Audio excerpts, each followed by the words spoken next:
Dr. Now has seen hundreds of patients. Some succeed, some fail, but only a handful are so toxic he refuses to treat them. Steven Assanti was one of them.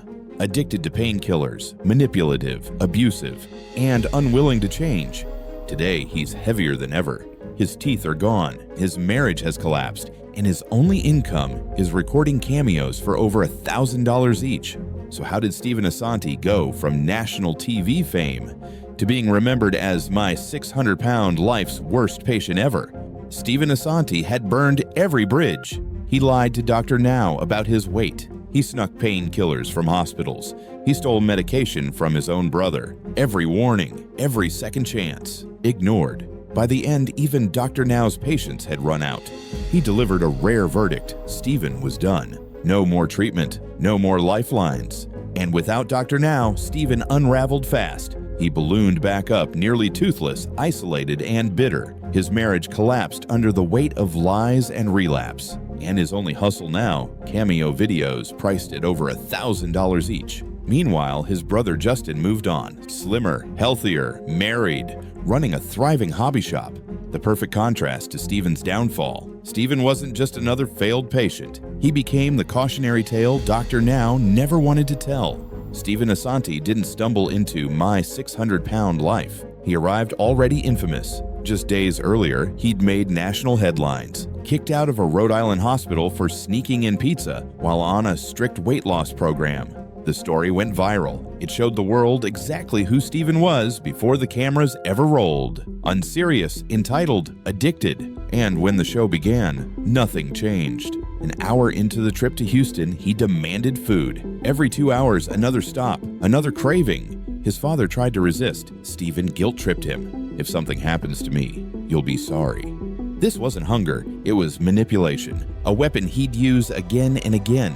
From the very beginning, the red flags were impossible to miss. At first, it looked like Steven might change. He followed the 1,000-calorie diet. He dropped weight. He told the cameras he was finally on the right path. But it didn't last. Within weeks, the mask slipped. Steven turned the hospital into a war zone. He pressed the call button every 15 minutes, demanded food, demanded pain meds, tasks he could do himself. He forced nurses to handle. When they didn't respond instantly, he lashed out, screaming, cursing, even spilling urine containers on the floor. For the staff, it was chaos. For Dr. Now, it was the breaking point. You haven't changed your behavior. You're done here. With that, Steven was expelled from the hospital. Most patients saw Dr. Now's disapproval as a wake-up call. Steven saw it as an excuse. Out of the hospital, Steven got a second chance. A new apartment, a caretaker named Princess, and for a moment, he improved, dropping over 100 pounds. But the cycle returned. Missed appointments, excuses, and a new obsession, painkillers. Steven started sneaking to hospitals, doctor shopping for prescriptions, dozens of visits in a single month. He wasn't fighting his addiction, he was feeding it. When Dr. Now confronted him, the truth was clear. Steven wasn't interested in losing weight, he was chasing pills. Even in detox, he tried to manipulate staff, begging for higher doses, lying to his father about mistreatment, exploding with rage when denied. This wasn't just self-destruction, it was sabotage, burning every chance Dr. Now gave him. Most doctors would have walked away, but Dr. Now gave Steven opportunity after opportunity. Lose 60 pounds, show progress, earn surgery. And sometimes Steven did. A few good weeks, a few pounds lost, just enough to keep hope alive. Then came the crash. Weight regained, appointments missed, excuses rehearsed. When confronted, Steven staged accidents to score more meds. Every slip erased months of progress. Dr. Now tried every tactic. Ultimatums, tough love, even dragging him to a mirror to face what he'd done to his body. For a brief moment, it worked. Steven dropped 70 pounds. But the cycle never ended. Progress, relapse, excuses, repeat. It wasn't a journey anymore. It was a loop with no way out. Steven's battles didn't stop with doctors. They bled into his family. His younger brother Justin wanted nothing to do with him.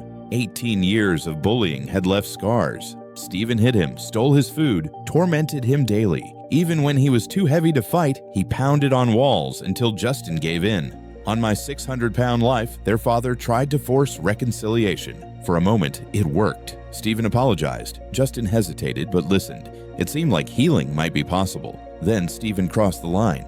He visited Justin after surgery, then stole his prescribed painkillers. Not just a betrayal, a threat to Justin's recovery and his life. That was the final break. Justin cut ties for good, and the world saw Steven not just as a failed patient, but as a danger to the people closest to him. Steven didn't become this way overnight. His childhood planted the seeds. His mother was an alcoholic. Violent boyfriends came and went. Neglect was the norm, sometimes abuse. Then one night, she left and never came back. Steven and Justin moved in with their father. Life improved, but discipline vanished. Their dad, guilty and overprotective, said yes to everything. Pizza for dinner, junk food at midnight, no limits. Steven learned early that tantrums worked, that threats got results, and that no one would stop him. As a teenager, he craved attention. He launched a YouTube channel, Fat Boy Get Down. Rants, stunts, even mocking taxpayers for funding his lifestyle. It got him views, it got him noticed. But it also revealed the same pattern: entitlement, manipulation, and a hunger for fame at any cost. Long before My 600-Pound Life, Steven Assanti was already addicted, not just to food, but to attention. For a moment, it looked like Steven might change. He found love, a woman named Stephanie. They married. He moved in with her and her daughter. And for a while, he seemed happier. He lost weight, smiled more, talked about becoming a better man. But the cycle returned. The binges came back. 4 to 5 pizzas a day. Not meals his wife cooked, takeout ordered through his father. The weight piled on. The fights began. And the marriage collapsed under the strain. In desperation, Steven called Dr. Now again. He claimed he wanted help. But when the video call began, he lied about his weight. The camera told the truth: 7, maybe 800 pounds. Dr. Now had seen it all before. Steven wasn't ready to change, and without accountability, there was nothing more anyone could do. Rejection.